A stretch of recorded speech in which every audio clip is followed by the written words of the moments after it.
siyaasi shawr xaaji saciid oo ka mid ah murashaxiinta golaha wakiilada Soomaaliland ee doorashooyinka fooda inagu soo haya kana mid ah kaadirka xisbiga talada Soomaaliland haya ee kulmiye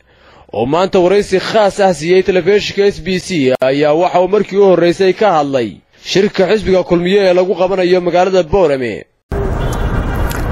wallahi anigu horta meehi waxaan ahay xubin ka mid ah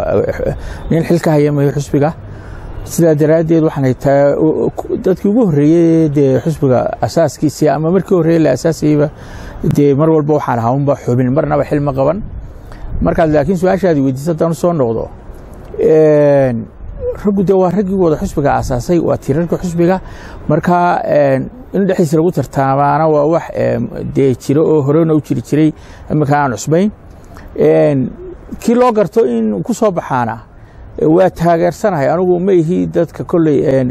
hebel iyo laakiin ninkii loo garto xisbigu fara badan yahay golaha dhaxa arinta leh anigu hadaan wuxuu baan xubin xisbiga ka mid ah marka saasaan u arkaa in kii la doortaaba ee loo garto uu meesha imanayo aanan midna kala jeclaysanayn hadeer aanan odhanayn kaasaan hebel baan meesha ku haboon ma odhanayo. sidoo kale shawr xaaji saciid waxa uu ka hadlay muddo kordhinta golaha guurtidu ay u sameeyeen golaha wakiilada ee Soomaaliland markii shanaad. wallahi arintaasi aad iyo aad ayay u foolxun tahay markaan shakhsiyadeeda iyo damcayga quraan ka hadlin ee aan u eego dalka iyo faa'iidada iyo khasaaraha ay leedahay waxaan arkaa khasaaraha qudhahe dalka ku soo noqonaya inay arinta tahay oo dalku horena waan uga hadlay dalku waa dal aan wili ictiraafin baynu nahay sida daraadeed waxa aad iyo aad indheenu qodobo kamid ah qodobada aynu ku shaqeyno nabadu kamid tahay oo doorashooyinka isbedel kamid yahay ayaa caalamka indhahoodu focuska ku hayay tii marka waxaad moodaa in ay wax weyn u dhimayso wax weyn oo moodaaba ma ay dhulkay jiiday baan oran karaa Soomaaliland dhulkay jiiday. wadamayntiina murashax xildhibaan shawr ayaa waxa fariin u diray xisbiyada qaranka Soomaaliland.